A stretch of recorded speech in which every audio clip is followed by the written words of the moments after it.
بسم الله الرحمن الرحيم. قل أتعلمون الله بدينكم والله يعلم ما في السماوات وما في الأرض والله بكل شيء عليم. يمنون عليك أن أسلموا قل لا تمنوا علي إسلامكم بل الله يمن عليكم أن هداكم للإيمان إن كنتم صادقين. إن الله يعلم غيب السماوات والأرض والله بصير بما تعملون. അസ്സലാമു അലൈക്കും വറഹ്മത്തുള്ളാഹി വബറകാതുഹു. ഖുർആൻ പദം 1812 ദിവസത്തിലേക്ക് എല്ലാവരെയും ഹാർദമായി സ്വാഗതം ചെയ്യുന്നു. വിശുദ്ധ ഖുർആനിലെ 49-ാമത്തെ അധ്യായമായ സൂറത്ത് ഹുജുറാത്തിലെ 16 മുതൽ 18 വരെയുള്ള അവസാനത്തെ 3 ആയത്തുകളാണ് ഇന്ന് പഠനവിധേയമാക്കുന്നത്. ക്ലാസ് ആരംഭിക്കുന്നതിനായി ആദരണീയനായ ഡോക്ടർ AI വിലായത്തുള്ള സാഹിബിനെ ക്ഷണിക്കുന്നു. السلام عليكم ورحمة الله وبركاته.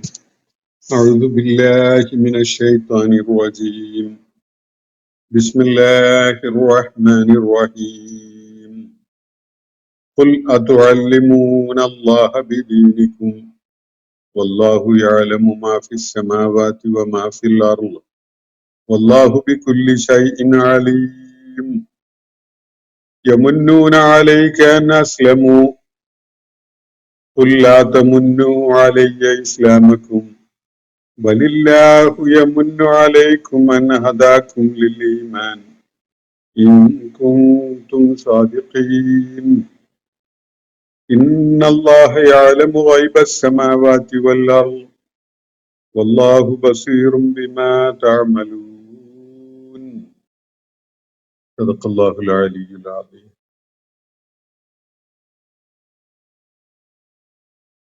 സൂറത്തുൽ ഹുജറാത്തിലെ അവസാനത്തെ 3 ആയത്തുകളാണ് 16 മുതൽ 18 വരെയുള്ള 3 ആയത്തുകളാണ് ഞാൻ നിങ്ങളെ കേൾപ്പിച്ചിട്ടുള്ളത്.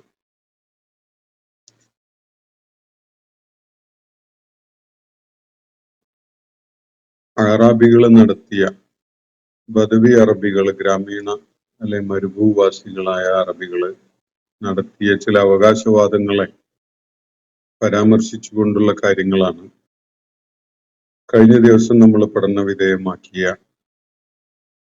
ആയത്തുകളിൽ അടങ്ങിയിട്ടുണ്ടായിരുന്നത്. ഖാലത്തുൽ അറാബു ആമന്ന എന്ന് തുടങ്ങുന്ന ഭാഗം. ആ ആർഗ്യുമെന്റിന്റെ ഒരു പരിസമാപ്തിയായിട്ട് ഈ 3 ആയത്തുകൾ കൂടി അതിനോട് ചേർത്ത് വെച്ച് നമുക്ക് മനസ്സിലാക്കാൻ സാധിക്കും. ആ വിധത്തിലാണ് ഈ കാര്യങ്ങൾ ഇന്ന് നമ്മൾ വായിച്ച 3 ആയത്തുകളിൽ ഉൾപ്പെടുത്തപ്പെട്ടിട്ടുള്ളത്.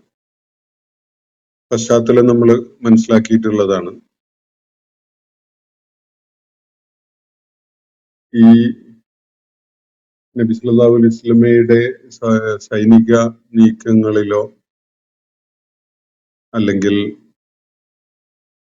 യാത്രകളിലോ യുദ്ധ സംരംഭങ്ങളിലോ ഒന്നും പങ്കാളികളാകുന്നതിന് ആവേശം കാണിക്കാതെ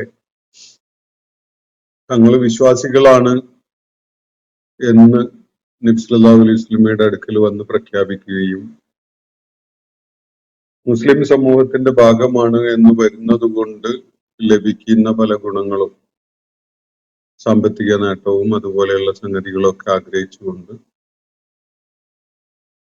എന്നാൽ ത്യാഗപരിശ്രമങ്ങൾക്കൊന്നും സന്നദ്ധമല്ലാത്ത രീതിയിൽ വിശ്വാസികളായി അംഗീകരിക്കപ്പെട്ട് കിട്ടുക, മുസ്ലിങ്ങൾ അവരെ ലക്ഷ്യം വെച്ചുകൊണ്ട് ഒരു നീക്കം നടത്താതിരിക്കുക, ഇങ്ങനെയൊക്കെയുള്ള കാര്യങ്ങൾ മനസ്സിൽ കണ്ടുകൊണ്ട് ഈ ബദവി അറബികൾ നബി സല്ലല്ലാഹു അലൈഹി വസല്ലമയുടെ അടുക്കൽ വന്ന് തങ്ങൾ വിശ്വാസികളാണ് എന്ന് പറഞ്ഞുകൊണ്ടിരുന്ന ഒരു കാര്യത്തെ കുറിച്ചാണ് അള്ളാഹു ഇന്ന് നമ്മൾ വായിച്ച അവസാനിക്കുന്ന ഈ 3 ആയത്തുകളും ഇന്നലെ നമ്മൾ പഠന വിധേയമാക്കിയ 2 ആയത്തുകളും ഉൾപ്പെടെയുള്ള സൂറത്തുൽ ഹുജറാത്തിലെ ഈ അവസാനത്തെ 5 ആയത്തുകളിൽ പ്രതിപാദിക്കുന്നത് അറാബികളുടെ അവകാശവാദം തങ്ങൾ വിശ്വാസികളാണ് എന്നതാണ്.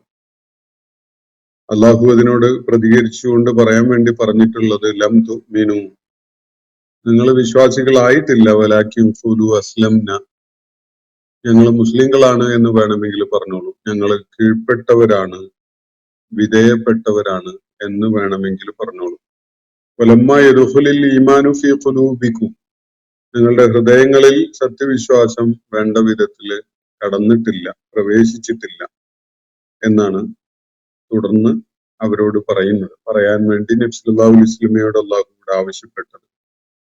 നിങ്ങൾ അള്ളാഹുവിനെയും അവന്റെ ദൂതനെയും അനുസരിക്കുകയാണെങ്കിൽ ലാ യലിതുക്കും മിൻ അഅ്മാലിക്കും ഷൈഅ, നിങ്ങളുടെ കർമ്മങ്ങളൊന്നും പാഴാവാതെ അതിലൊന്നും ഒരു കുറവും പോരായ്മയും വരാതെ അള്ളാഹു അതിനെ കാത്തു സംരക്ഷിച്ചു കൊള്ളും. ഇന്നല്ലാഹു ഗഫൂറുർ റഹീം, അള്ളാഹു തീർച്ചയായിട്ടും ഏറെ പൊറുക്കുന്നവനും കരുണയുള്ളവനുമാണ് എന്നാണ് തുടർന്ന് അവരോട് പറയുന്നത്. എന്ന് പറഞ്ഞാൽ ഈ ബദവി അറബികൾ ഇസ്ലാമിലേക്ക് പ്രവേശിച്ചു എന്ന കാര്യം അവരുടെ വായ കൊണ്ട് പറയുന്നത് മതിയാവുകയില്ല. അതവര് സ്വന്തം ജീവിതത്തില് കർമ്മ മണ്ഡലങ്ങളില് കാണിക്കേണ്ട ഒരു കാര്യമാണ്. അത് അവര് തെളിയിക്കേണ്ടിയിരിക്കുന്നു എന്നതാണ് ഇവിടെ സൂചിപ്പിക്കപ്പെട്ട കാര്യം. തുടർന്ന് അള്ളാഹു ആരാണ് യഥാർത്ഥത്തിൽ സത്യവിശ്വാസികൾ എന്ന കാര്യം ഇന്നലെ നമ്മൾ പഠന വിധേയമാക്കിയ 2-ാമത്തെ ആയത്തില് പറയുകയുണ്ടായി. അവര് മാത്രമാണ് എന്നാണ് അള്ളാഹു അവിടെ പറയുന്നത്. ഇന്നമൽ മുഅ്മിനൂന, സത്യവിശ്വാസികൾ എന്ന് പറഞ്ഞാൽ ഈ ഒരു കൂട്ടർ മാത്രമാണ്. ആരാണത്? അല്ലദീന ആമനൂ ബില്ലാഹി വറസൂലി, അള്ളാഹുവിലും അവന്റെ ദൂതനിലും വിശ്വസിച്ചവർ. സുമ്മ ലം യർതാബു, പിന്നീട് യാതൊരു വിധത്തിലുള്ള സന്ദേഹവും ആശയക്കുഴപ്പമോ അല്ലെങ്കിൽ സംശയമോ ഒന്നും ആയിട്ട് നടക്കാത്ത ആളുകൾ. വജാഹദൂ ബി അംവാലിഹിം വഅൻഫുസിഹിം ഫീ സബീലില്ല, അള്ളാഹുവിന്റെ മാർഗത്തിൽ തങ്ങളുടെ സമ്പത്തും ശരീരവും വ്യയം ചെയ്തുകൊണ്ട് പ്രയത്നങ്ങളിൽ ഏർപ്പെടുന്ന ആളുകൾ. അത് ഏത് വിധത്തിലുള്ള ജിഹാദും ഇവിടെ പരാമർശിക്കപ്പെട്ടതിൽ പെടും.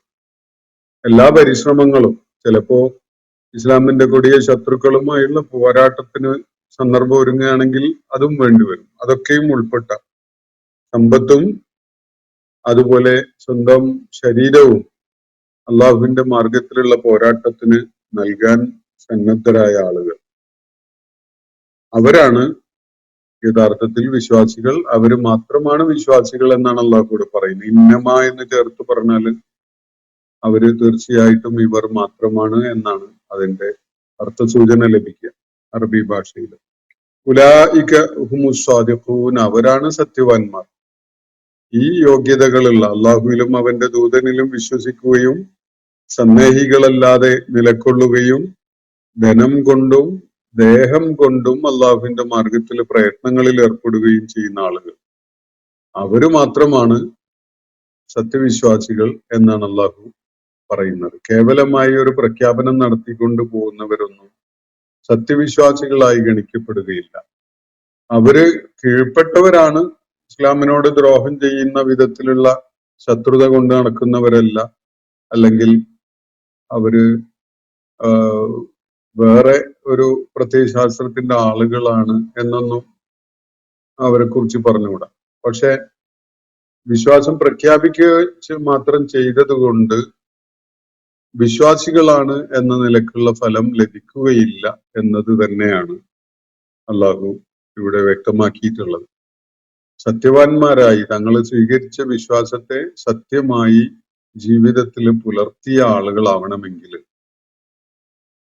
എന്ന് പറഞ്ഞാൽ യഥാർത്ഥ വിശ്വാസികളാവണമെങ്കിൽ അവർ അള്ളാഹുവിലും അവന്റെ ദൂതനിലും വിശ്വാസമുള്ളവരും സന്ദേഹികളല്ലാതെ ആയി നിലകൊള്ളുന്നവരും സമ്പത്ത് കൊണ്ടും ദേഹം കൊണ്ടും അള്ളാഹുവിന്റെ മാർഗത്തിൽ പ്രയത്നിക്കാൻ സന്നദ്ധത കാണിക്കുന്നവരും ഒക്കെയാണ്. അത്തരം ആളുകളാണ് സത്യവാന്മാർ എന്നാണ് പിന്നിട്ട ഭാഗത്ത് അള്ളാഹു വ്യക്തമാക്കിയിട്ടുണ്ടായത്.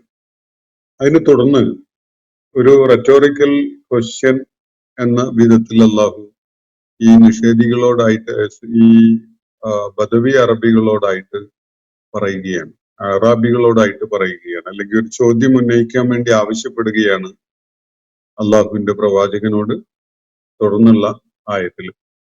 ഖുൽ അതുഅല്ലിമൂനല്ലാഹ ബിദീനിക്കും, ചോദിക്കുക അല്ലെങ്കിൽ പറയുക, നിങ്ങൾ അള്ളാഹുവിനെ നിങ്ങളുടെ ദീന് പഠിപ്പിക്കുകയാണോ? ഇതാണ് ചോദ്യം. മുഅ്മിനാവുക എന്ന് പറഞ്ഞാൽ എന്താണ്, മുസ്ലിം ആവുക എന്നാൽ എന്താണ് എന്നതൊക്കെ നിങ്ങളിപ്പോ നിങ്ങളുടെ ദീൻ എന്താണ് എന്ന നിലക്ക് അള്ളാഹുവിനെ പഠിപ്പിക്കുകയാണോ? അള്ളാഹു പറയുന്നത്, അള്ളാഹു പഠിപ്പിക്കുന്നത് ശിരസ ഏറ്റുവാങ്ങാനും പിന്തുടരാനും കൂട്ടാക്കാതെ ദീൻ എന്താണ് എന്നതിപ്പോ നിങ്ങൾ അള്ളാഹ്ക്ക് കുറുക്ക് എഴുതുകയാണോ എന്ന് ചോദിക്കുന്ന പോലെയാണ്. നിങ്ങളിപ്പോ അള്ളാഹിനെ പഠിപ്പിക്കാൻ മുതിരുകയാണോ? അള്ളാഹു നിങ്ങൾക്ക് ഔദാര്യമായി തന്നിരിക്കുന്ന ദീനിനെ അതെന്താണ് എന്നത് അള്ളാഹ്ക്ക് നിർവചിച്ചു കൊടുക്കാൻ മുതിരുകയാണോ നിങ്ങൾ? ഖുൽ അതുഅല്ലിമൂനല്ലാഹ ബിദീനിക്കും, അതൊരു കടുപ്പുള്ള ഒരു ഭാഷയും ശൈലിയുമാണ് എന്നത് പ്രത്യേകിച്ച് പറയേണ്ടതില്ല. കാരണം അത് അള്ളാഹു അവർ കാണിക്കുന്ന ആ ധാർഷ്ട്യ മനോഭാവത്തിനോട് എന്തുമാത്രം അപ്രീതിയുള്ളവനാണ് എന്നത് വെളിപ്പെടുത്തുന്ന ഒരു ചോദ്യമാണ്. നമ്മളുടെ ഒക്കെ ജീവിതത്തിലും ഇത്തരം ചോദ്യങ്ങൾ ഉന്നയിക്കപ്പെടുന്ന സാഹചര്യങ്ങൾ ഉണ്ടാകും. അത്തരം ചോദ്യങ്ങൾ ഉന്നയിക്കുന്നത് അത്രയും വലിയ അപ്രീതി ഉണ്ടാവുമ്പോഴാണ് എന്നത് നമുക്കറിയാം. ഇവിടെ അള്ളാഹു നബി സല്ലല്ലാഹു അലൈഹി വസല്ലമയോട് നിർദ്ദേശിക്കുകയാണ്, പ്രവാചകരെ അവരോട് ചോദിക്കുക. എന്താണ് ചോദിക്കേണ്ടത്? തുഅല്ലിമൂനല്ലാഹ ബിദീനിക്കും, അല്ല നിങ്ങളുടെ ദീൻ എന്താണ്, എങ്ങനെയാണ്, എന്തൊക്കെയാണ് എന്നത് അള്ളാഹുവിനെ പഠിപ്പിക്കുകയാണോ? അള്ളാഹുവിന് ഉറുക്ക് എഴുതുകയാണോ നിങ്ങൾ എന്നതാണ് ചോദ്യം. വല്ലാഹു യഅലമു മാ ഫിസ് സമാവാതി വമാ ഫിൽ അർള്. എന്നാ മനസ്സിലാക്കി വെച്ചോളൂ, അള്ളാഹു പ്രപഞ്ച സാകല്യത്തിലുള്ളതൊക്കെയും അറിയുന്നവനാണ്. വല്ലാഹു യഅലമു, അള്ളാഹു അറിയുന്നു, മാ ഫിസ് സമാവാതി വമാ ഫിൽ അർള്, ആകാശങ്ങളിലും ഭൂമിയിലുമുള്ള സകലതും അവന്റെ അറിവിൽപ്പെട്ടതാണ്. അവനറിയാം. അതിനെക്കുറിച്ചൊക്കെ സൂക്ഷ്മമായിട്ട് നിങ്ങൾ പഠിപ്പിച്ചു കൊടുക്കേണ്ട കാര്യമൊന്നുമില്ല. നിങ്ങളിപ്പോ മനുഷ്യരുടെ ജീവിതത്തിന് അള്ളാഹു നൽകിയിട്ടുള്ള രൂപഘടനയായ മാർഗദർശനത്തെ കുറിച്ച് അള്ളാഹുവിന് വിളമ്പിക്കൊടുക്കുകയാണ്. മനുഷ്യനെ കുറിച്ച് തന്നെ നിങ്ങൾക്കറിയാത്ത കോടിക്കണക്കിന് കാര്യങ്ങൾ അറിയുന്നവനാണ് അള്ളാഹു. നിങ്ങൾ അറിയാത്ത എത്രയോ കാര്യങ്ങള് മനുഷ്യനുമായി ബന്ധപ്പെട്ടുകൊണ്ടുള്ള സൂക്ഷ്മമായ തലങ്ങളുണ്ട്. അതൊക്കെയും അറിയുന്ന, ഈ പ്രപഞ്ച സാകല്യത്തിന്റെ സകല സംഗതികളും അറിയുന്നവനാണ് അള്ളാഹു. മനുഷ്യന്റെ ജീവിത വ്യവസ്ഥയായ ദീനിനെ കുറിച്ച് മാത്രമല്ല, അള്ളാഹു ഈ പ്രപഞ്ചത്തിലെ സകല സംഗതികളുടെയും സകല സൂക്ഷ്മമായ കാര്യങ്ങളും അറിയുന്നവനാണ്. അപ്പോ എന്നിട്ട് ആ അള്ളാഹുവിന് നിങ്ങൾ ദീൻ അങ്ങോട്ട് പഠിപ്പിച്ചു കൊടുക്കുകയാണോ എന്നാണ് ഇവിടെ ഉന്നയിക്കപ്പെട്ടിരിക്കുന്ന ചോദ്യം. അപ്പൊ ഈ അറബികളുടെ, ബദവി അറബികളുടെ മനസ്ഥിതിയെ വിലയിരുത്തിക്കൊണ്ടാണ് ഇവിടെ ഈ മറുപടി നൽകപ്പെടുന്നത്. ഇവർ അള്ളാഹുവിനെ പഠിപ്പിക്കാൻ വേണ്ടി മുതിർന്ന, അല്ലെങ്കിൽ അള്ളാഹുവിനെ അവരുടെ ദീന് പഠിപ്പിക്കുന്ന കാര്യം പറയുന്ന കാര്യങ്ങളൊന്നും നമ്മൾ മുകളിൽ കണ്ടിട്ടില്ല. അവർ അള്ളാഹുവിനെ തങ്ങളുടെ ദീൻ എന്താണ് എന്നത് അങ്ങോട്ട് പഠിപ്പിച്ചു കൊടുക്കുന്നു എന്നത് കാണിക്കുന്ന യാതൊന്നും നമ്മൾ കാണുകയുണ്ടായിട്ടില്ല. പക്ഷെ അവരുടെ നിലപാട് അതാണ്, അവർ കാണിക്കുന്ന മനസ്ഥിതി അതാണ്. അവര് അള്ളാഹു അവന്റെ പ്രവാചകന് ദിവ്യ സന്ദേശത്തിലൂടെ നൽകിയിട്ടുള്ള നിർദ്ദേശങ്ങളെ അതിന്റെ മുഖവിലക്ക് എടുത്തുകൊണ്ട് പിൻപറ്റുവാനും ജീവിതത്തിൽ പിന്തുടരുവാനും പാലിക്കുവാനും ഒന്നും കൂട്ടാക്കാത്തതാണല്ലോ വിഷയം. അതിന്റെ അർത്ഥം അവർക്ക് തങ്ങളുടെ ദീനിന്റെ കാര്യത്തിൽ വേറെ ഒരു നിർവചനമുണ്ട്, വേറൊരു അർത്ഥമുണ്ട്, വേറെ ചില സൂചനകളുണ്ട് എന്നാണല്ലോ. അള്ളാഹു ഈ പറയുന്നതും റസൂൽ സല്ലല്ലാഹു അലൈഹി വസല്ലം വിശദീകരിച്ചു കൊടുക്കുന്നതും ഒന്നുമല്ല ദീന്. ദീന് ഞാൻ പറയുന്ന പോലെയാണ് എന്നൊരു മനോഭാവം അവരുടെ ഭാഗത്തു നിന്നുണ്ടായി എന്നതാണ് ഇവിടെ വ്യക്തമാക്കപ്പെടുന്ന ഒരു കാര്യം. ഇത് അറേബ്യയിലെ നബി സല്ലല്ലാഹു അലൈഹി വസല്ലമയുടെ കാലഘട്ടത്തിലെ മദീനയുടെ ചുറ്റുപാടുമായി ഈ മരുഭൂ പ്രദേശങ്ങളിൽ അധിവസിച്ചിരുന്ന ഗോത്രങ്ങളിലെ ആളുകളെ പരാമർശിച്ചുകൊണ്ട് അവതരിച്ചതാണെങ്കിലും ഇത് എല്ലാ കാലഘട്ടങ്ങളിലും അള്ളാഹുവിന്റെ ദീനിനെ അതിന്റെ സാകല്യത്തിൽ ഉൾക്കൊള്ളാൻ കൂട്ടാക്കാതെ അതിൽ നിന്ന് ചിലത് പെറുക്കിയെടുത്ത് അത് പിന്തുടരുകയും ബാക്കിയുള്ളതിനെ അവഗണിക്കുകയും ചെയ്യുന്ന ആളുകൾക്ക് അവരുടെ നേരെ അള്ളാഹു ഉയർത്തുന്ന ഒരു ചോദ്യമാണ് എന്നത് മനസ്സിലാക്കേണ്ടതുണ്ട്. കാരണം അള്ളാഹു അവതരിപ്പിച്ച ദീനിനെ അതിന്റെ തികവോടെ, പൂർണ്ണതയോടെ, സമഗ്രതയോടെ സ്വീകരിക്കാനും അത് പിന്തുടരാനും ആളുകൾ സന്നദ്ധാവുന്നില്ല. സംഘടിത വിഭാഗങ്ങൾ തന്നെ അതിനെ ഒന്ന് മാറ്റി നിർവചിച്ച് പലതിനെയും ഇതിൽ പെട്ടതല്ല, ചിലതൊക്കെ ഇതിൽ പെട്ടതുള്ളൂ എന്നൊക്കെയുള്ള നിലക്ക് അവതരിപ്പിക്കുന്നത് നമ്മൾ നിരന്തരം കണ്ടുകൊണ്ടിരിക്കുകയാണ്. ഇസ്ലാമിനെ കുറിച്ചൊരു ആത്മീയ പാത മാത്രമാണ് എന്ന നിലക്ക് പരിചയപ്പെടുത്തുന്ന ആളുകളുണ്ട്. ആധ്യാത്മികതയുടെയും അതുപോലെ ആരാധനാനുഷ്ഠാനങ്ങളുടെയും ഒക്കെ ഒരു മതമാണ് ഇസ്ലാം എന്ന നിലക്ക് പഠിപ്പിച്ച് ഇസ്ലാമിന്റെ സാമൂഹ്യ, രാഷ്ട്രീയ, സാമ്പത്തിക നിർദ്ദേശങ്ങളെ പൂർണ്ണമായും അവഗണിച്ചുകൊണ്ട് ഇതെന്തോ ഒരു മതമാണ്, ഇതെന്തോ ഒരു ആത്മീയ പദ്ധതിയാണ്, അത് പാരത്രിക ലോകത്തിന്റെ വിജയത്തിനു വേണ്ടി മാത്രമുള്ള ഒരു സംഗതിയാണ്, ഈ ഭൗതിക ലോകത്തിന്റെ കാര്യങ്ങളൊക്കെ നമുക്ക് ഇഷ്ടമുള്ള വിധത്തിൽ നമ്മൾ വേറെ വഴികൾ അന്വേഷിക്കുകയാണ് വേണ്ടത് എന്ന വിധത്തില് അള്ളാഹുവിന്റെ ദീനിനെ സമീപിക്കുന്നവരും അങ്ങനെ സംസാരിച്ചുകൊണ്ടിരിക്കുന്നവരും ധാരാളം ഉണ്ട്. അപ്പോ യഥാർത്ഥത്തിൽ അള്ളാഹു അവതരിപ്പിച്ചിരിക്കുന്നത് ഒരു സമ്പൂർണമായ ജീവിത പദ്ധതിയാണ്. അതിൽ നിന്ന് ജീവിതത്തിന്റെ ഒരു നിമിഷാർദ്ധത്തെയും മാറ്റി നിർത്താൻ കഴിയില്ല. ജീവിതത്തിന്റെ സകല മേഖലകളുമായി ബന്ധപ്പെട്ടുകൊണ്ടും പാലിക്കപ്പെടേണ്ട, പിന്തുടരേണ്ട നിർദ്ദേശങ്ങളാണ് ഈ ദീനില് അള്ളാഹു പഠിപ്പിച്ചിട്ടുള്ളത്. അള്ളാഹുവിന്റെ കിതാബ് അതിലൊക്കെയും തന്നെ നിർദ്ദേശങ്ങൾ നൽകുന്നുമുണ്ട്. എന്നാൽ തങ്ങളുടെ സൗകര്യത്തിന്, തങ്ങളുടെ സാഹചര്യത്തിലെ ചില സാധ്യതകള് അല്ലെങ്കിൽ ചില പ്രതിസന്ധികള് ഒക്കെ മുന്നിൽ കണ്ടുകൊണ്ട് ദീനിന്റെ വളരെ പ്രധാനപ്പെട്ട ഭാഗങ്ങൾ അങ്ങ് മാറ്റിവെച്ചിട്ട് കേവലം ആരാധനകളാണ് ദീന് എന്ന് തെറ്റിദ്ധരിപ്പിച്ച് ജനങ്ങളെ വഞ്ചിതരാക്കി, എന്നിട്ട് ഭൗതിക ജീവിത മേഖലകളുമായി ബന്ധപ്പെട്ടുകൊണ്ട് അവര് കണ്ട വഴികളിലൊക്കെ സഞ്ചരിക്കാൻ ഇടയാക്കുകയാണ്. അവര് കമ്മ്യൂണിസത്തിന്റെ അനുയായികളാകുന്നു, അല്ലെങ്കിൽ വേറെ എന്തെങ്കിലും ഭൗതിക പ്രത്യയശാസ്ത്രങ്ങളുടെ ആളുകളായിട്ട് അവരുടെ രാഷ്ട്രീയ, സാമൂഹ്യ, സാമ്പത്തിക കാര്യങ്ങളില് അള്ളാഹുവിന്റെ മാർഗദർശനങ്ങളെ അവഗണിച്ചുകൊണ്ടുള്ള ഒരു ജീവിതത്തിന്റെ ആളുകളായിട്ട് മാറുകയാണ്. അപ്പോ എന്നിട്ട് അവര് സമയത്തിന് പള്ളിയിലൊക്കെ പോയി, മസ്ജിദുകളിൽ പോയി നിസ്കരിക്കുകയും അതുപോലുള്ള കാര്യങ്ങളൊക്കെ ചെയ്യുന്നുണ്ടോ? ഇസ്ലാം അയാൾ തികഞ്ഞതാണ് എന്നാണ്, എല്ലാ നിലക്കും ദീനൊക്കെ ഉള്ള ആളാണ് എന്നാണ് അങ്ങനെയുള്ള ആളുകളെ കുറിച്ച് അവര് പരസ്പരം പരാമർശിക്കുന്നത് പോലും. എന്നാൽ ഒരു കാല് കുഫറിലാണ്, ഒരു കാല് സന്ദേഹത്തിലാണ്, വേറൊരു കാല് വേറെ പലതിലുമാണ്. അവര് പൂർണ്ണമായി ഇസ്ലാമിനെ അംഗീകരിക്കുകയോ ഉൾക്കൊള്ളുകയോ പിന്തുടരുകയോ ചെയ്യുന്നില്ല എന്നതാണ് വസ്തുത. അറാബികളുടെയും വിഷയം അത് തന്നെയാണ്. നിഷ്കരിക്കാൻ വേണ്ടി അവരെ വിളിച്ചാൽ അവർ വരുമായിരുന്നു, അതുപോലെയുള്ള അനുഷ്ഠാന കാര്യങ്ങൾക്ക് സന്നദ്ധരായിരുന്നു. പക്ഷെ അവര് മടി കാണിച്ച് ഒഴിഞ്ഞു മാറൽ എപ്പോഴാ? വേറെ പല സംഗതികൾക്കും അള്ളാഹുവിന്റെ ദീനാണ് അത് എന്ന് മനസ്സിലാക്കിക്കൊണ്ട് പങ്കാളികളാകേണ്ടി വരുമ്പോഴാണ്. സാമ്പത്തിക കാര്യങ്ങളിൽ അള്ളാഹുവിന്റെ മാർഗത്തില് ഇറങ്ങി പുറപ്പെടേണ്ടി വരുമ്പോ, അവിടെ ധനം വ്യയം ചെയ്യേണ്ടി വരുമ്പോ, അതുപോലെ ദേഹം നൽകിക്കൊണ്ട് ത്യാഗപരിശ്രമങ്ങളിൽ ഏർപ്പെടേണ്ടി വരുമ്പോ ഒക്കെ അവരതിനെ അവഗണിക്കുകയാണ്. അതാണ് അവരുടെ പ്രശ്നം. ഇതേ പ്രശ്നം തന്നെയാണ്, ഇതേ മറ്റൊരു നിലക്ക്, മറ്റൊരു തലത്തിൽ ഇങ്ങനെ ഇസ്ലാമിനെ വെട്ടിച്ചുരുക്കി ഒരു ആത്മീയ പാത മാത്രമാണ് എന്ന നിലക്ക് പറയുന്ന ആളുകൾ ചെയ്യുന്നത്. അള്ളാഹുവിന്റെ ദീനിനെ അവർ വെട്ടിമുറിക്കുകയാണ്. അള്ളാഹുവിന്റെ ദീൻ പിന്തുടരുന്ന ഒരാൾക്ക് ജീവിതത്തിന്റെ ഒരു മേഖലയിലും ആ മാർഗദർശനമല്ലാതെ മറ്റൊന്നും വേണ്ടതില്ല. ഇതാണ് അത്രയും സമ്പൂർണമായൊരു ഒരു ജീവിത ദർശനമാണ് അള്ളാഹു മനുഷ്യരാശിക്കായിട്ട് നൽകിയിട്ടുള്ളത്.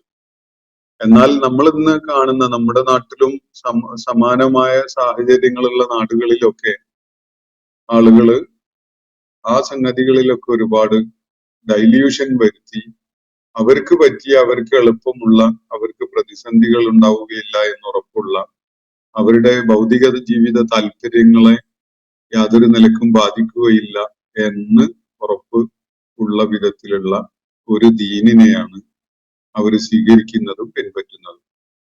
ഇത് അള്ളാഹു പഠിപ്പിച്ച ദീനല്ല. യഥാർത്ഥത്തിൽ ഇത് പ്രൊമോട്ട് ചെയ്യുന്ന പണ്ഡിതന്മാരും സംഘടനയുടെ ആളുകളും ഒക്കെ തന്നെ ഈ അറാബികളോട് അള്ളാഹു ഉന്നയിക്കാൻ വേണ്ടി പറഞ്ഞ ചോദ്യം അഭിമുഖീകരിക്കേണ്ട ആളുകൾ തന്നെയാണ്. അല്ല, നിങ്ങളിപ്പോ നിങ്ങളുടെ ദീൻ അള്ളാഹ്ക്ക് പഠിപ്പിച്ചു കൊടുക്കുകയാണോ? ഇതാണ് ചോദ്യം. അള്ളാഹുവിന് അറിയാത്തൊരു സംഗതിയാണ് എന്ന നിലക്ക് ദീൻ എങ്ങനെയാണ്, അതിന്റെ നിർവചനം എങ്ങനെയാണ്, അതിൽ ഇന്നതൊക്കെയാണ് പെടുക, മറ്റതൊന്നും പെടൂല എന്ന വിധത്തിൽ നിങ്ങളുടെ ദീനിനെ അള്ളാഹുവിന് പഠിപ്പിച്ചു കൊടുക്കുകയാണോ എന്നതാണ് ചോദ്യം. ഈ ചോദ്യം അറാബികളോടായിരുന്നു ഉന്നയിക്കപ്പെട്ടതെങ്കിൽ ഇന്ന് അത് നമുക്ക് പരിചയമുള്ള പല മേൽവിലാസങ്ങളിലുമുള്ളവരോടും ചോദിക്കേണ്ട ചോദ്യം തന്നെയാണ്. അപ്പോ തുഅല്ലിമൂനല്ലാഹ ബിദീനിക്കും, ചോദിക്കുക, നിങ്ങൾ അള്ളാഹുവിന് നിങ്ങളുടെ ദീന് പഠിപ്പിച്ചു കൊടുക്കുകയാണോ? വല്ലാഹു യഅലമു മാ ഫിസ് സമാവാതി വമാ ഫിൽ അർള്, ആകാശഭൂമികളിൽ അഖിലമുള്ള സകല കാര്യങ്ങളും അറിയുന്നവനാണ് അള്ളാഹു. വല്ലാഹു ബികുല്ലി ശൈഇൻ അലീം, അള്ളാഹു എല്ലാറ്റിനെ കുറിച്ചും ജ്ഞാനിയാണ് എന്നാണ് തുറന്നു പറയുന്നത്.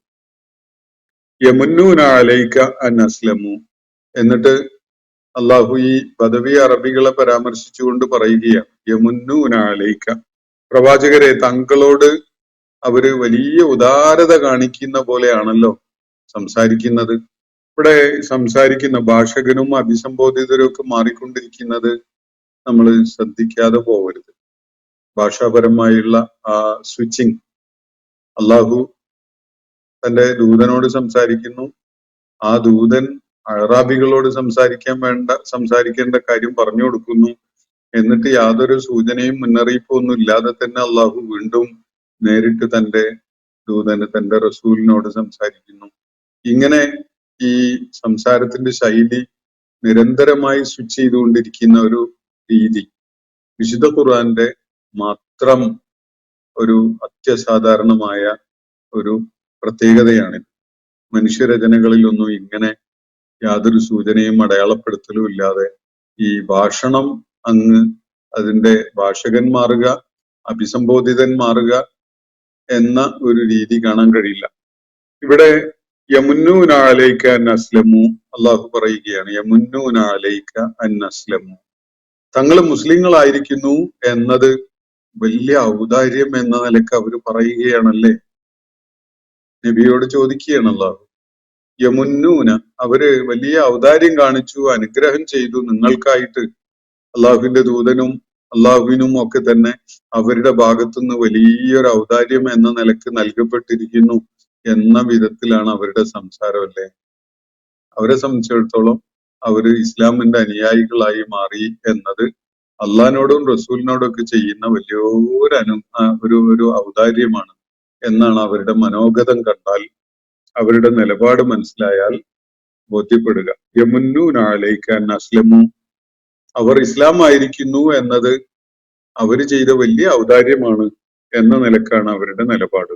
ഖുൽ, എങ്കിൽ പ്രവാചകരെ അവരോട് പറയൂ, ലാ തമുന്നു അലയ്യ ഇസ്ലാമക്കും, നിങ്ങളുടെ ഇസ്ലാം സ്വീകരിച്ചു എന്ന സംഗതി എന്നോട് ചെയ്ത വലിയ ഔദാര്യമായിട്ടൊന്നും നിങ്ങൾ പറയണ്ട. നിങ്ങൾക്ക് വേണ്ടതുണ്ടെങ്കിൽ, നിങ്ങളുടെ ആവശ്യത്തിന് വേണ്ടതുണ്ടെങ്കിലേ ഇത് പിന്തുടരേണ്ടതുള്ളൂ, ഇത് സ്വീകരിക്കേണ്ടതുള്ളൂ. എന്റെ ആവശ്യത്തിന് വേണ്ടിയല്ല ഇത്. യമുന്നൂന, ഇവിടെ ചോദിക്കുകയാണ്, ഖുൽ ലാ തമുന്നു, പറയുക, ലാ തമുന്നു, നിങ്ങൾ വലിയ ഔദാര്യമാണ് എന്ന് നടിക്കേണ്ട. എന്തിനെ കുറിച്ച്? അലയ്യ ഇസ്ലാമക്കും, നിങ്ങള് ഇസ്ലാം സ്വീകരിച്ചിരിക്കുന്നു എന്നത് എന്നോട് ചെയ്ത വലിയ ഔദാര്യമായിട്ടൊന്നും കാണണ്ട. അങ്ങനെ നിങ്ങൾ പറയും വേണ്ട. കാരണം എന്താ? സത്യം ഇതാണ്, ബലില്ലാഹു യമുന്നു അലൈക്കും അൻ ഹദാക്കും, നിങ്ങൾക്ക് സന്മാർഗികളാകാൻ അള്ളാഹു അവസരം ഉണ്ടാക്കി എന്നത് അവൻ നിങ്ങളോട് ചെയ്ത വലിയ ഔദാര്യമാണ് എന്നത് മനസ്സിലാക്കിക്കോളൂ. അല്ലെങ്കിൽ നിങ്ങൾ ആ ചാണകക്കുഴിയിൽ തന്നെ ആയിരിക്കും കിടക്കുന്നുണ്ടാവുക. ജീവിതത്തിന്റെ സകല അന്ധകാരങ്ങളും പേറിക്കൊണ്ട് ജാഹിലിയത്തിന്റെ ആ ദുർഗന്ധവും സകല വിധ വൃത്തികേടുകളും പേറിക്കൊണ്ട് തന്നെയാണ് നിങ്ങൾ ജീവിക്കുന്നുണ്ടാവുക. ഇസ്ലാമിന്റെ സൗരഭ്യത്തിലേക്ക് നിങ്ങളെ കൈപിടിച്ച് ആനയിച്ചു എന്നത് അള്ളാഹു സുബ്ഹാനഹു വ തആല നിങ്ങളോട് ചെയ്ത വലിയ അനുഗ്രഹമാണ് കേട്ടോ. ആ നിലക്ക് മനസ്സിലാക്കിക്കോളൂ. നിങ്ങൾ ഇസ്ലാം സ്വീകരിച്ചു എന്നത് അള്ളാഹിനോടും റസൂലിനോടും ചെയ്ത വലിയ ഔദാര്യമായിട്ടാണല്ലേ നിങ്ങൾ കരുതുന്നത്? എന്നാൽ സത്യം എന്താണ്? ബലില്ലാഹു യമുന്നു അലൈക്കും അൻ ഹദാക്കും, നിങ്ങളെ സന്മാർഗത്തിലേക്ക് അവൻ വഴി നടത്തി എന്നത് അവൻ നിങ്ങൾക്ക് ചെയ്തു തന്ന വലിയൊരു അനുഗ്രഹമാണ് കേട്ടോ. അത് നിങ്ങൾ മനസ്സിലാക്കിക്കോളൂ. അൻ ഹദാക്കും ലിൽ ഈമാൻ, നിങ്ങളെ വിശ്വാസത്തിലേക്ക് നയിച്ചു എന്നത് അള്ളാഹു നിങ്ങൾക്ക് ചെയ്തു തന്ന വലിയ അനുഗ്രഹമാണ്. അല്ലാതെ നിങ്ങൾ അള്ളാഹുവിനോട് ചെയ്യുന്ന ഔദാര്യമായിട്ട് കാണണ്ട. ഇൻ കുന്തും സ്വാദിഖീൻ, നിങ്ങൾ സത്യവാന്മാരായിക്കൊണ്ടാണ് ഈ നിങ്ങളുടെ ഇസ്ലാം ആശ്ലേഷണത്തെ കുറിച്ച് പറയണതെങ്കിൽ, നിങ്ങൾ മുഅ്മിനുകളായിട്ടുണ്ട് എന്ന് അവർ പറഞ്ഞല്ലോ. കാലത്തിൽ അറാബു ആമന്ന, അറാബികൾ ഇങ്ങനെ പറഞ്ഞു, ആമന്ന എന്ന് പറഞ്ഞു എന്നാണല്ലോ. അപ്പൊ നിങ്ങൾ പറഞ്ഞത് സത്യസന്ധമായിട്ടാണ് പറഞ്ഞതെങ്കിൽ, സത്യവാന്മാരായിക്കൊണ്ടാണ് നിങ്ങൾ ആ കാര്യം പറഞ്ഞിട്ടുള്ളതെങ്കിൽ, അത് മനസ്സിലാക്കിക്കോളൂ, അള്ളാഹു നിങ്ങളോട് ചെയ്ത വലിയ അനുഗ്രഹമാണ്, നിങ്ങളെ സത്യമാർഗത്തിലേക്ക് നയിച്ചു എന്നത്. അള്ളാഹു ആ സൗഭാഗ്യം നൽകിയിട്ടില്ലാത്ത എത്രയോ പേരുണ്ട്. അവരിപ്പോഴും ആ അന്ധകാരത്തിലും അത്തരം ജാഹിലിയത്തിന്റെ പടുകുഴിയിലും തന്നെയാണ് കഴിയുന്നത്. പക്ഷെ നിങ്ങൾക്ക് അതിൽ നിന്ന് പുറത്തു കടക്കാൻ സാധിച്ചു.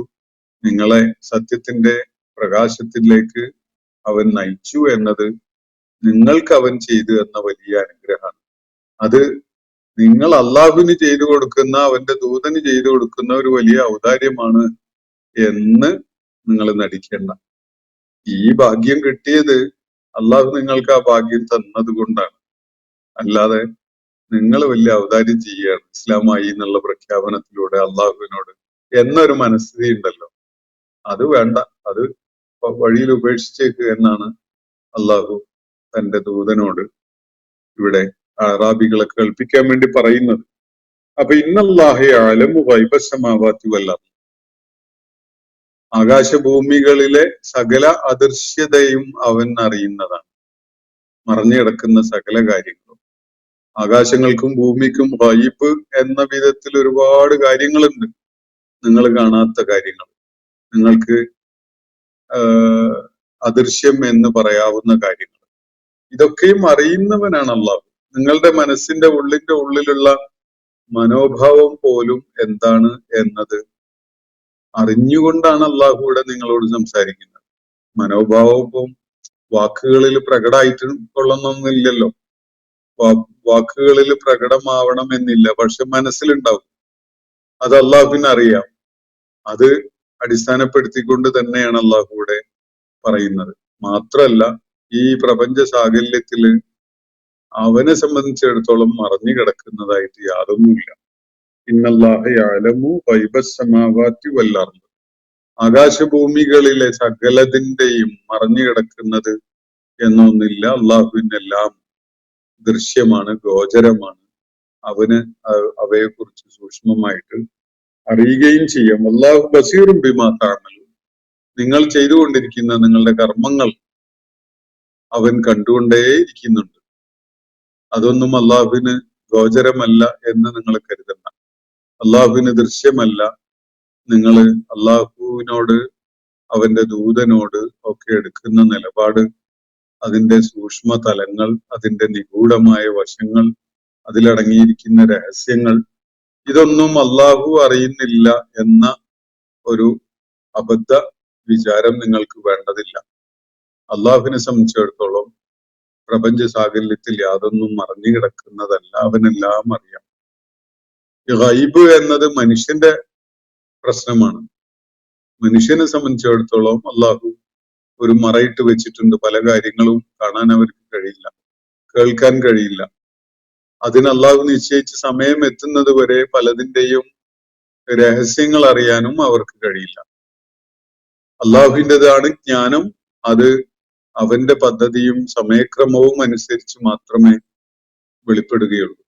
അറിവ്, ജ്ഞാനം എന്ന് പറയുന്നത് പൂർണ്ണമായിട്ടും അള്ളാഹുവിൻ്റെതാണ്. മനുഷ്യൻ അത് വെളിപ്പെട്ട് കിട്ടുന്നത് അവൻ വെച്ച ഒരു ക്രമം അനുസരിച്ചാണ്. മനുഷ്യന്റെ ഗവേഷണ പഠനങ്ങളും ശാസ്ത്രാന്വേഷണങ്ങളും ഒക്കെ പലതും പ്രപഞ്ചത്തെക്കുറിച്ച് പല വെളിപ്പെടുത്തലുകൾക്കും അവൻ അവസരം ഒരുക്കുന്നുണ്ട്. പക്ഷെ ഇതൊന്നും തന്നെ അള്ളാഹു നിശ്ചയിക്കാത്ത വിധത്തിലല്ല. അള്ളാഹു നിശ്ചയിച്ച ഒരു ക്രമം അനുസരിച്ച് മാത്രമേ അതുണ്ടാവുള്ളൂ. അതുകൊണ്ടാണ് നമുക്കൊന്ന് തിരിഞ്ഞു നോക്കുമ്പോൾ മനുഷ്യന്റെ നാഗരികമായ വളർച്ചയ്ക്ക് കൃത്യമായ ഒരു സ്റ്റെപ്പ് ബൈ സ്റ്റെപ്പ് എന്നൊരു ഫോർമുലയുണ്ട് എന്നത് നമുക്ക് കാണാൻ പറ്റുന്നത്.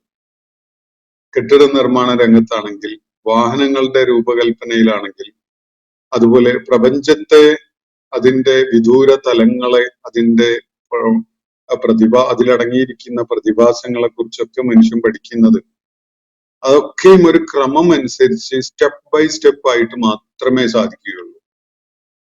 ഒരു 10,000 വർഷങ്ങൾക്ക് മുമ്പ് മനുഷ്യന് വിമാനം എന്നൊരു സംഗതി ആലോചിക്കാൻ പറ്റുമായിരുന്നില്ലല്ലോ.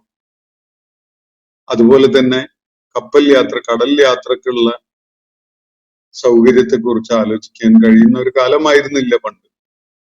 പക്ഷെ ഓരോ ഘട്ടം പിന്നിട്ടുകൊണ്ട് ഇപ്പൊ നമ്മള് വലിയൊരു വിപ്ലവമായിരിക്കും കഴിഞ്ഞ നൂറ്റാണ്ടിൽ നമ്മൾ റോഡില് ഭൂതലത്തിലൂടെ സഞ്ചരിക്കാൻ ഉപകരിക്കുന്ന വാഹനങ്ങൾ, കാറ് പോലെയുള്ളതൊക്കെ രൂപകൽപ്പന ചെയ്തിട്ട് ഒരു നൂറ്റാണ്ട് കൂടിയാലായി എന്നൊക്കെ അല്ലേ പറയാൻ പറ്റുള്ളൂ. നൂറ്റാണ്ടും ആയിട്ടുണ്ടാവില്ല. അപ്പൊ ഈ ഒരു കാലത്തിന് അതിന്റെ മുമ്പ് അങ്ങനെ ഒരു സാധ്യത ഉണ്ടായിരുന്നില്ലല്ലോ. അത് പിന്നീട് വന്നതാണ്. അങ്ങനെ ഒരു കാറ് രൂപകൽപ്പന ചെയ്ത ആദ്യത്തെ മോഡൽ കാറൊന്ന് സാധിക്കുമെങ്കിൽ ഏതെങ്കിലും ഡിജിറ്റൽ സോഴ്സ് ഒന്ന് ഡൗൺലോഡ് ചെയ്ത് കണ്ടു നോക്കൂ. അത് എത്ര വ്യത്യാസപ്പെട്ടിട്ടുണ്ട്. ഇന്നത്തെ കാറുകള് അതിൽ നിന്ന് എത്ര വ്യത്യാസപ്പെട്ടിട്ടുണ്ട്. എന്തെല്ലാം പുതിയ സോഫിസ്റ്റിക്കേറ്റഡ് ആയ സംഗതികൾ നമ്മൾ അതിൽ കൊണ്ടുവന്നു. ഇത് മനുഷ്യന്റെ ക്രമാനുഗതമായ വിധത്തിലുള്ള ജ്ഞാനം വെളിപ്പെട്ട് കിട്ടുന്ന ഒരു പ്രക്രിയയുടെ ഭാഗമായിട്ടാണ് സംഭവിക്കുന്നത്. അതുവരെ അതൊക്കെ എവിടെയായിരുന്നു? മനുഷ്യനെ സംബന്ധിച്ചിടത്തോളം അതുവരെ അതൊക്കെയും ഗൈബിലായിരുന്നു. ഇല്ല എന്നല്ല, ഉണ്ടായിരുന്നു. പക്ഷെ മനുഷ്യന് വെളിപ്പെട്ടിട്ടുണ്ടായിരുന്നില്ല. ഇനിയും നിരന്തരം മോഡലുകൾ ഏറ്റവും മെച്ചപ്പെട്ടതായി രൂപകൽപ്പന ചെയ്തുകൊണ്ട് കാറുകൾ റോഡിൽ ഇറങ്ങുന്നുണ്ടല്ലോ. ഓരോ വർഷവും നമ്മൾ ഓരോ കമ്പനികൾ പുതിയ പുതിയ ഫീച്ചറുകളുള്ള കാറുകളുമായിട്ട് വരുന്നത് കാണാം. അപ്പൊ ഇത് മനുഷ്യന്റെ ജ്ഞാനപരമായ അവൻ നേടുന്ന മുന്നേറ്റത്തിന്റെ അടയാളപ്പെടുത്തലായിട്ട് കാണാം. പക്ഷെ അള്ളാഹുവിനെ സംബന്ധിച്ചിടത്തോളം ഇതൊക്കെയും എല്ലാ സംഗതികളും വളരെ ആരംഭത്തിൽ തന്നെ അറിയുന്ന ഒരു കാര്യമാണ്. അവനെ സംബന്ധിച്ചിടത്തോളം ഈ ഘട്ടം ഘട്ടമായുള്ള ഈ പ്രയാണം എന്നൊരു സംഗതി ഇല്ല. അവന് ഗൈബുസ്സമാവാത്തി വല്ലാറില് പൂർണ്ണമായിട്ട് അറിയും. മനുഷ്യന് അത് വെളിപ്പെടുത്തുന്നത് അള്ളാഹു വെച്ച ഒരു ക്രമം അനുസരിച്ചാണ്. ആ ക്രമം ഭേദിക്കാൻ മനുഷ്യന് സാധ്യമല്ല എന്നും അള്ളാഹു ഖുർആനിൽ പറയുന്നുണ്ട്. ആയത്തുൽ കുർസി എന്ന പേരിൽ പ്രസിദ്ധമായ വിശുദ്ധ ഖുർആനിലെ 202-ാമത്തെ അധ്യായമായ സൂറത്തുൽ ബഖറയിലെ 255-ാമത്തെ ആയത്ത് ഒന്ന് വായിച്ചു നോക്കൂ. അതിൽ നമുക്ക് കാണാം, വലാ യുഹീതൂന ബിശൈഇൻ മിൻ ഇൽമിഹി ഇല്ലാ ബിമാ ശാ. അവന്റെ ജ്ഞാനത്തിന്റെ ഒരു തരിമ്പ് പോലും അവന്റെ മശീഅത്തില്ലാതെ, അവന്റെ സമയക്രമമോ അവന്റെ ഇച്ഛയോ അവന്റെ താല്പര്യമോ പരിഗണിക്കാതെ ഒരാൾക്കും തന്നെ കരഗതമാക്കാൻ സാധ്യമല്ല എന്ന് അള്ളാഹു വെട്ടിത്തുറന്ന് പറയുകയാണ്. അപ്പോ ഈ ക്രമം അള്ളാഹു വെച്ചതാണ്. ആ ക്രമം അനുസരിച്ചാണ് മനുഷ്യൻ പലതും ആക്കുന്നത്. ഇതാണ് ജ്ഞാന സംബന്ധമായ ഒരു കാര്യം. അതുകൊണ്ട് നിങ്ങളുടെ മനസ്സിലിരിപ്പ് അള്ളാഹു അറിയുകയില്ല എന്ന് നിങ്ങൾ കരുതണ്ട. എന്നിട്ട് അള്ളാഹുവിന് നിങ്ങളുടെ ദീന് പഠിപ്പിച്ചു കൊടുക്കാം, അതിന്റെ ഹുക്കും അങ്ങനല്ല ഇങ്ങനെയാണ് എന്നൊക്കെ പറഞ്ഞു കൊടുക്കുന്ന ആളുകൾ പലരെയും കാണാമല്ലോ. നമ്മൾ അതൊന്ന് വിലയിരുത്തിയാൽ മതി. അള്ളാഹുവിന്റെ കിതാബിൽ പറഞ്ഞ കാര്യങ്ങൾ തന്നെ വെട്ടിമാറ്റിയിട്ട് ദീനിന് പുതിയ നിർവചനങ്ങൾ നൽകി അതിനെ പരിമിതപ്പെടുത്തി മറ്റു പലതുമാക്കി എളുപ്പമാക്കി എന്നിട്ട് വികലമാക്കിക്കൊണ്ടിരിക്കുന്ന ആളുകളുണ്ട്, സമൂഹങ്ങളും സംഘടനകളും ഒക്കെ ഉണ്ട്. അപ്പൊ അത്തരം സംഗതികൾ ചെയ്യാൻ മുതിരുന്നവർ മനസ്സിലാക്കേണ്ട ഒരു കാര്യം, അവര് അള്ളാഹുവിനെ അവരുടെ ദീന് പഠിപ്പിച്ചു കൊടുക്കുകയാണ്. അള്ളാഹു അവന്റെ ദൂതൻ മുഖേന പഠിപ്പിച്ച, അവന്റെ കിതാബ് മുഖേന പഠിപ്പിച്ച ഒരു സംഗതി പോരാഞ്ഞിട്ട് അവര് സ്വന്തമായ നിലക്ക് ഇതൊക്കെ അങ്ങോട്ട് പഠിപ്പിച്ചു കൊടുക്കുകയാണ് എന്നത് നിലക്കാണ് അള്ളാഹു അതിനെ കാണുന്നത് എന്നത് അവര് മനസ്സിലാക്കുന്നത് നല്ലതാണ്. ഞാൻ ഇന്നത്തെ സെഷനോട് അവസാനിപ്പിക്കുകയാണ്. സൂറത്തുൽ ഹുജറാത്തിന്റെ പഠനമാണ് നമ്മളിവിടെ പൂർത്തീകരിച്ചിട്ടുള്ളത്. 18 ആയത്തുകൾ അടങ്ങിയ സൂറത്തുൽ ഹുജറാത്താണ് നമ്മൾ പഠനം പൂർത്തീകരിച്ചിട്ടുള്ളത്. ഈ സൂറത്തുമായി ബന്ധപ്പെട്ടുകൊണ്ടുള്ള ചോദ്യങ്ങൾ വല്ലതും ഉണ്ടെങ്കിൽ എത്രയും വേഗം നമ്മൾ ഗ്രൂപ്പിലോ മറ്റോ പോസ്റ്റ് ചെയ്യുകയാണെങ്കിൽ ഇൻഷാ അല്ലാഹ് പരിഗണിക്കാം. നാളെ ഒരു ദിവസം ഈ സൂറത്തിന്റെ അതുമായി ബന്ധപ്പെട്ടുകൊണ്ടുള്ള ചോദ്യങ്ങൾ പരിഗണിച്ചുകൊണ്ട് നമുക്ക് അതിനുവേണ്ടി മാറ്റിവെക്കാം. ആവശ്യമാണെങ്കിൽ തുടർ ദിവസങ്ങളിലും നമുക്ക് സമയം കണ്ടെത്താം. അള്ളാഹു നമ്മെ എല്ലാവരെയും അനുഗ്രഹിക്കുമാറാവട്ടെ. വാഖിറു ദഅ്വാനാ അൽഹംദുലില്ലാഹി റബ്ബിൽ ആലമീൻ. അസ്സലാമു അലൈക്കും വറഹ്മത്തുള്ളാഹി വബറകാതുഹു. ഇന്നത്തെ ഖുർആൻ പദം ഇവിടെ സമാപിക്കുന്നു. ഖുർആൻ പഠനത്തിൽ പങ്കെടുത്ത എല്ലാവർക്കും അല്ലാഹു അർഹമായ പ്രതിഫലം നൽകി അനുഗ്രഹിക്കട്ടെ. വആഖിറു ദഅ്വാനാ അൽഹംദുലില്ലാഹി റബ്ബിൽ ആലമീൻ. അസ്സലാമു അലൈക്കും വറഹ്മത്തുള്ളാഹി വബറകാതുഹു.